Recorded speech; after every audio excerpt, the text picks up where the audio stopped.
እንዴት ናችሁ? አንተ ሰውዬ መንፈስ ነህ እንዴ? ምንድነው ድንገት እየመጣ ፊት ለፊታችን የምትገተረው? ንግግርን አስተካክለ እንጂ። እንዴት ነው ወንድሜ? ወንድሜ አትበለኝ። ቆይ እንደው ለመሆኑ በየት በኩል እንደው ብንገናኝ ነው ወንድሜ የምትለኝ? እሺ በቃ እርሳው። ለነገሩ ሳይክ ዝምድናህን እኔ የምፈልገው አይመስለኝም። እንዴት ነው ባካችሁ አንጃ ግራ አንጃ የሚያናግራችሁ እንዴ? ምን ማለት ነው? አንተ እኮ ነው ወንድሜ ሲል ሌላ ነገር ውስጥ የገባህ።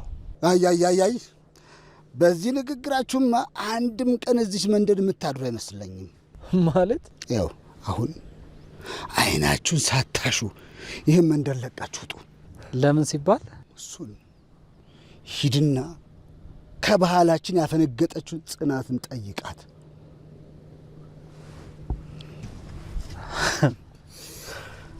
ለነገሩ ቶ ዴቭ ነካ ያደርገዋል ብሎ የለ እርሳው እንሂድ። ደሞ ይኸውልሽ ጠዋት ከእንቅልፍሽ እንደተነሳሽ ማታ ደግሞ ከመተኛትሽ በፊት ደውዪ።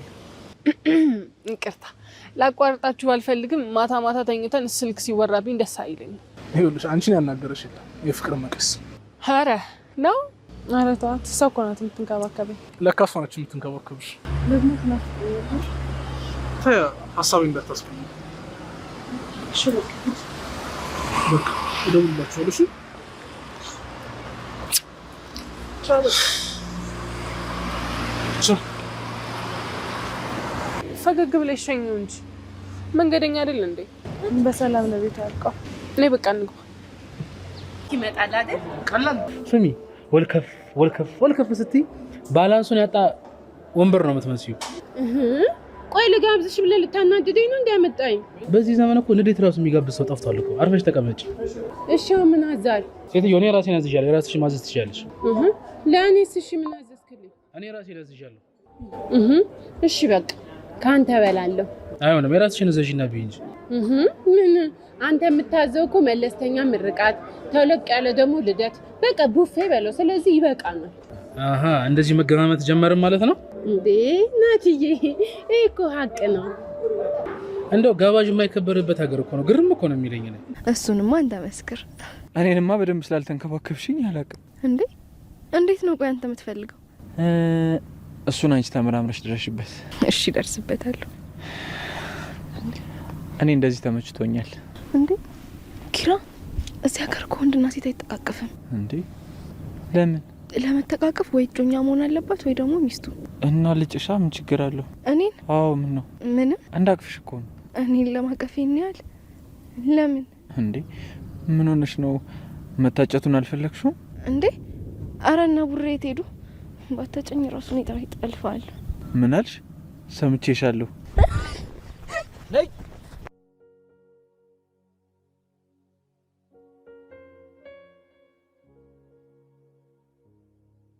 ሞኒዬ እንዴት ነሽ ኒና? አለው። አንቺም ሰምተሽ መጣሽ ልትጠይቂ? ምኑን? እግሬ መሰበሩን ነው። እንዴ ተሰበረ እንዴ? ውይ ነይ ሞኒዬ ነይ እስኪ። ውይ ሞኒ ብታይ ሞኒ፣ ይኸው መሄድ መራመድ መቆም ምንም ነገር ማድረግ ነው ያቃተኝ። ብታይ ሳሳዝንሽ። ቆይ እሺ አይዞሽ። ቆይ ይኸውልሽ ሞኒዬ የሆነ የቅቅል መረቅ ጥብስ፣ የበግ ጥብስ ነገር፣ በርገር፣ እገል ብቻ ደና ምግቦች አርስቶ ምናምን ባገኝ እኮ እጠገን ነበር። ይኸው እዚህ ቤት ቲማቲም ብቻ ሁሌ ቲማቲም እየበላው እንዴት ልዳን? እዚሁ ክንችር ብዬቃለሁ እኮ ሞኒዬ። ማንም የለም እንዴ ቤት? አዎ ማንም የለም። ምን ነው ኪራ የት ሄደ? ውይ የመቼሽን ገጠር ሄደ እኮ። እንዴ ለምን? ጁሊየትን ተከትሎ። ጽናትና አስታወሳት እንዴ? አይ አላስታወሳትም። እኔ እኮ ባለፈው ትንሽ ተጋይተን አኩርፌዋለሁ። ብታይ እሱማ ሁኔታው ለእኔ ተመቸኝ ብሎ ላጥ ብሎ ሄደ። ማለት እንዴ ያው ማለቴ እሱ በመኪና ገጨችኝ ብሎ ያልተቀየመሽ፣ አንቺ ደግሞ ከሱ ጋር ተጋጨው ብለሽ ትቀየሚው ነው። እሺ በቃ ሌላ ጊዜ እመጣለሁ። ቻው። እንደዛማ አይሆንም። ነይ ግቢ።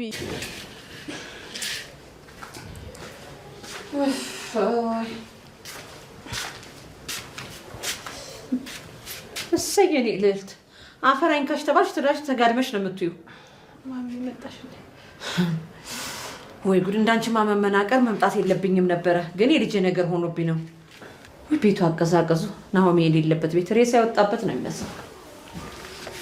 ቡና ላፍላለሁ እሱ ያሞቀዋል ብለሽ ነው? ሰላም ሰላም፣ ጤና ይስጥልኝ ውድና እየተከበራችሁ የቻናሌ ቤተሰቦች እንደምን አላችሁ? በያላችሁበት ሰላምና ጤና ፍቅርና ደስታ በዝት ይበልላችሁ። ለቻናሌ አዲስ ከሆናችሁ ሰብስክራይብ በማድረግ ቤተሰብ አድርጉኝ። እንዲሁም ላይክና ሼር በማድረግ ሀሳብ አስተያየታችሁን ኮሜንት ላይ አስቀምጡልኝ። ውድና የተከበራችሁ የቻናሌ ቤተሰቦች የዛሬው ቪዲዮዬ ጽናት ክፍል 150ኛ ነው። ሰኒና ምሩ አንድ ላይ እንዲሆኑ አድርጎ ናሆም ወደ ክፍለ ሀገር ሄዷል። እንዲሁም ኪራም ወደ ክፍለ ሀገር ሄዶ ጽናትን ካገኛት በኋላ እጅግ በጣም ደስተኛ ሆኖ እንዲሁም ጽናትም እጅግ በጣም ደስተኛ ሆና አብረው እያሳለፉ ይገኛሉ። ታዲያ ናሆም ከመሄዱ በፊት ምሩን አደራ ብሎ ነበረ የሄደው። ከእንቅልፍሽ ስትነሺ ቀድመሽ መደወልና ገና ልተኝ ስትይ ቀድመሽ መደወልሽን እንዳትረሺ ብሎ አስጠንቅቋት ሄዷል። ሰኒም እንግዲህ እኔ ከተኛው በኋላ ስልክ ሲደወል ድምጽ መስማት አልፈልግም፣ ስለዚህ ያ ነገር አይሆንም ትላለች። አንቺ ምን አገባሽ የፍቅር መቀስ በማለትም እንግዲህ ናሆምም ሰኒን ሲናገራት ተው እንጂ እሷ ከሆነች አብራኝ የምትሆነው እሷን አትናገራት በማለትም ለካ እሷ ነች ካንቺ ጋር የምትሆነው፣ ለማንኛውም አደራ ራስሽን ጠብቂ ይላታል። እሷም እንግዲህ በልደና ሁን አንተም ራስህን ጠብቅ በማለትም ናሆምን ሸኝታ ተመልሳለች። ከዛ ከተመለሰች ጊዜ ጀምሮ የናሆም እናት በተደጋጋሚ ስልክ ትደውላለች። የናሆም እናት ምሩ ላይ ስልክ ደውላ ወደ ቤት እንድትመጪ ይፈልጋለሁ ትላታለች። እንግዲህ ምሩዬም እሺ እመጣለሁ በማለትም ወደ ቤት ሄዳ ነበረ። ናቲና ኒናም እንግዲህ እየተፋጁ ይገኛሉ። መፋጀታቸው እንደቀጠለ ነው። ናቲ ወደ ምግብ ቤት ከወሰዳት በኋላ ምግብ እኔ ያዝዣለሁ አንቺ የራዝሽን እዘዢ በማለትም ሲላት ነበረ።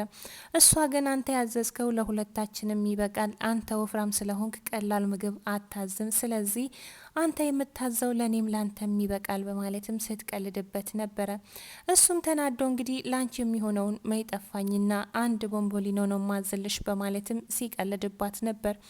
ምሩዬ እንደዛ ተናዳ ወደ ቤት ከተመለሰች በኋላ ራሷን አሟት ስለነበረ እንግዲህ ራሷን አስራ ትንሽ ጋደም ብላ ነበር።